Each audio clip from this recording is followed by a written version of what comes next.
नमस्कार मित्रांनो, आपल्या सर्वांची चॅनलवर स्वागत आहे। आज आपण एका अनोख्या आणि प्रेरणादायक आर्थिक विषयावर चर्चा करणार आहोत, ज्यामुळे तुमच्या आयुष्यात नक्कीच आर्थिक सकारात्मक बदल घडू शकतात। सुरुवात करूया आजच्या महत्त्वाच्या विषयाला। आज आपण एक महत्त्वाचा आणि संवेदनशील विषय घेऊन चर्चा करणार आहोत। नोकरदार स्त्रिया, ताणतणाव आणि स्वेच्छानिवृत्तीची कारणे। आजच्या व्यस्त आणि धकाधकीच्या जीवनशैलीत अनेक स्त्रिया त्यांच्या कुटुंबाची जबाबदारी, आर्थिक स्थिरता आणि नोकरीतील ताणतणाव यामध्ये संतुलन साधत आहेत। या सर्व गोष्टींमध्ये त्यांना अनेक वेळा भावनिक कुचंबना आणि मानसिक दबावाचा सामना करावा लागतो। तर याच कारणांमुळे काही स्त्रिया स्वेच्छानिवृत्तीचा निर्णय घेतात, परंतु हे निर्णय कधी भावनिक असतात आणि कधी व्यावहारिक। या निर्णयामागची कारणे काय आहेत आणि त्या निर्णयांच्या पार्श्वभूमीवर त्यांचे आर्थिक नियोजन कसे असावे यावर चर्चा करूया आणि त्यांच्या समस्या हे आपण समजून घेऊया। मित्रांनो, आजच्या व्हिडिओतील महत्त्वाचे मुद्दे काय असणार आहेत? नोकरदार स्त्रिया ज्या ताणतणावाचा सामना करत आहेत त्यामागील प्रमुख कारणे कोणती आहेत? स्वेच्छानिवृत्ती घेण्याचा निर्णय घेत असताना स्त्रियांना कोणत्या भावनिक कुचंबनांचा सामना करावा लागतो? नोकरीतील ताणतणावामुळे स्त्रियांवर काय मानसिक आणि शारीरिक परिणाम होऊ शकतात? स्त्रियांच्या स्वेच्छानिवृत्तीच्या निर्णयामागे कोणती व्यावहारिक कारणे असू शकतात?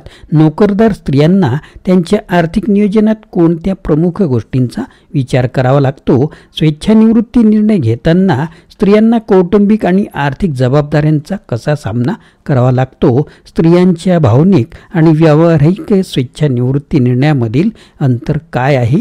नोकरदार स्त्रियांचे भविष्य सुरक्षित करण्यासाठी त्यांना कोणती आर्थिक योजना स्वीकारायला हवी? तर मित्रांनो, या सर्व मुद्द्यांची चर्चा आपण या व्हिडिओत करणार आहोत। तत्पूर्वी आपण जर चॅनलवर नवीन असाल तर चॅनलला सबस्क्राईब करायला विसरू नका। आजचा आपला विषय आहे स्त्रियांची स्वेच्छानिवृत्ती, भावनिक की व्यावहारिक? वयाच्या 45-50 नंतर बहुसंख्य स्त्रिया स्वेच्छानिवृत्ती घेण्याच्या मानसिकतेत येतात।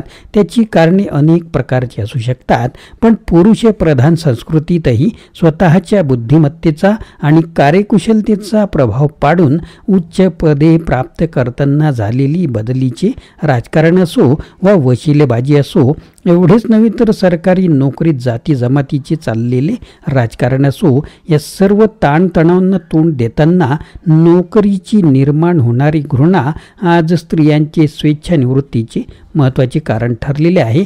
तर बहुसंख्य स्त्रिया फार क्वचितच सेवानिवृत्तीपर्यंत नोकरीत राहतात। आधी संसाराला हातभार म्हणून स्वीकारलेली नोकरी 20 ते 25 वर्षे गेल्यानंतर कुटुंबाला आर्थिक स्थैर्य प्राप्त झाल्यावर त्वरित नोकरीवर पाणी सोडणारी स्त्री स्वतःपेक्षा कुटुंबाचाच विचार अधिक करते। पुरुषांच्या तुलनेत स्त्रियांची कमावती वर्षे कमी असतात, पण पुरुषांपेक्षा त्यांचे आयुर्मान अधिक असल्याने निवृत्ती पश्चात काळासाठी आवश्यक असणारी पुंजी मात्र खूपच तोकडी असते।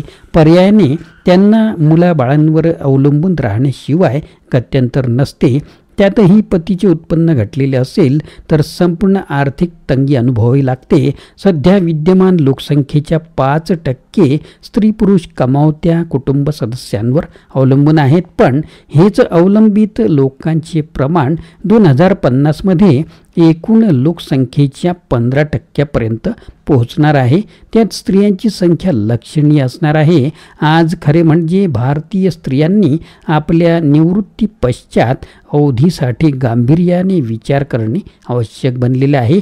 मागील 4 दशकांचा पुरुष आणि स्त्रिया दोघांच्याही सरासरी आयुर्मानात वाढ होताना दिसते आहे, परंतु स्त्रियांच्या आयुर्मानात होणारी वाढ लक्षात घेता त्या स्त्रियांनी आपल्या वृद्धापकाळातील अवधीसाठी अधिक प्रमाणात तरतूद केलेली पाहिजे। 2024 मध्ये जर पुरुषांचे सरासरी आयुर्मान 74 वर्षे अपेक्षितांना स्त्रियांचे सरासरी आयुर्मान 78 वर्षे गृहीत धरले तर या सर्व स्त्रियांना आपल्या वृद्धापकाळातील जीवन शांततेने आणि आर्थिकदृष्ट्या सुस्थिरपणे जगण्यासाठी आर्थिक नियोजनाचा प्राधान्याने विचार हा करावाच लागणार आहे। वयाच्या 45-50 नंतर बहुसंख्य स्त्रिया स्वेच्छानिवृत्ती घेण्याच्या मानसिकतेत येतात.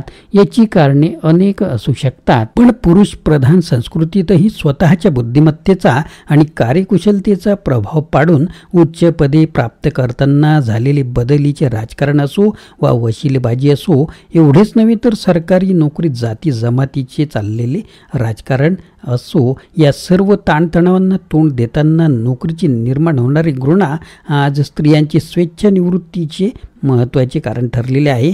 सतत अपमानित आणि संघर्ष करून थकलेली स्त्री अखेर नोकरीला रामराम ठोकते. आपल्याकडे संघटित क्षेत्रात काम करणाऱ्या 10% कर्मचाऱ्यांना निवृत्ती पश्चात फायदे, उदाहरणार्थ प्रोव्हिडंट फंड, पेन्शन इत्यादी उपलब्ध असते, परंतु उर्वरित 90% कर्मचारी असंघटित क्षेत्रात कार्यरत आहेत की जिथे त्यांना निवृत्ती पश्चात कोणतेही लाभ मिळत नाहीत. त्यात स्त्रियांची संख्या लक्षणीय आहे. याच स्त्रिया अधिक काळ जगणार असल्याने त्यांनी आपल्या वृद्धापकाळाची तरतूद जरूर केलीच पाहिजे. या सर्व पार्श्वभूमीवर स्त्रियांनी नोकरी करतानाच विद्यमान कौटुंबिक आर्थिक परिस्थिती जाणून स्वतःचा किमान उत्पन्न निर्मितीचा अवधी गृहीत धरून त्याप्रमाणे नियोजन करणेही आवश्यक ठरते. सेवानिवृत्तीला 5-6 वर्ष बाकी असताना खऱ्या अर्थाने काउंटडाऊन सुरू होतो. याच 5-6 वर्षात महत्त्वाच्या बाबी लक्षात घ्याव्या लागतात. शक्यतो सर्व कर्जाची परतफेड सेवानिवृत्तीच्या आधीच किमान 2-3 वर्षे बाकी असताना केल्यास आपल्याला आपल्या निवृत्ती पश्चात आर्थिक आरोग्यास उपकारक ठरते. सर्वात महत्त्वाचे म्हणजे निवृत्ती पश्चात आपण वेळ कसा घालवणार याबाबत सुद्धा काही विचार, योजना जरूर आखून आणि वहीत नोंदून ठेवल्या पाहिजे. मुलांच्या 9वी-10वीच्या वर्षापासून पुढील शिक्षणाची महत्त्वाची ठरणारी 4 ते 5 वर्षे लक्षात घेऊन वैयक्तिक लक्ष देण्यासाठी काही जागरूक मातांनी नोकरी सोडलेली असते, तर काही जणींच्या शारीरिक व्याधी, कौटुंबिक अडचणी, प्रवासाची दगदग किंवा आड ठिकाणी झालेली बदली ही सुद्धा स्वेच्छानिवृत्ती मागील कारणे असू शकतात. पुरुषांपेक्षा स्त्रिया नोकरी सोडताना किंवा स्वेच्छानिवृत्ती घेताना घराची परिस्थिती, नोकरीतील प्रश्न आणि स्वतःची किंवा कुटुंबाची आर्थिक गरज यांचा एकत्रितपणे विचार करण्याचा प्रयत्न करते. बहुसंख्य स्त्रिया स्वेच्छानिवृत्तीच्या वेळी मिळणाऱ्या आर्थिक लाभातून आपल्या कुटुंबाला आर्थिक स्थैर्य लाभून कर्जमुक्त जीवन जगता येईल या आशेवर नोकरीवर पाणी सोडतात. काही अंशी हे खरे आहे, पण ज्या स्त्रियांच्या घरात अन्य कोणीही कमावत नसेल आणि अवलंबित व्यक्तींची संख्या अधिक असेल तर त्या स्त्रिया स्वेच्छानिवृत्तीचा विचारही करू शकत नाहीत. विधवा, घटस्फोटित, परित्यक्त्या स्त्रियांपुढे निवृत्ती कायमच प्रश्न उभे करीत असते. मिळणाऱ्या तुटपुंज्या पेन्शनवर किंवा भविष्य निर्वाह निधीच्या रकमेवरील व्याजावर महिन्याचे बजेट सांभाळू शकत नाहीत. त्यात नानाविध व्याधींसाठी होणारा वैद्यकीय उपचारांचा खर्च आणि वाढती महागाई यावर आपण नियंत्रण ठेवू शकत नसल्याने येणारा ताण जीव नकोसा करतो. त्यात जेव्हा आपण स्वेच्छानिवृत्ती स्वीकारतो त्यावेळी जर ही कटू बाब दुर्लक्षित केली तर वयाच्या 60च्या आतच हे सर्व प्रश्न पुढ्यात उभे टाकतात. तर मित्रांनो, आज आपण पाहिलं की नोकरदार स्त्रियांच्या सेवानिवृत्तीच्या निर्णयामागे अनेक भावनिक आणि व्यावहारिक कारणे असतात.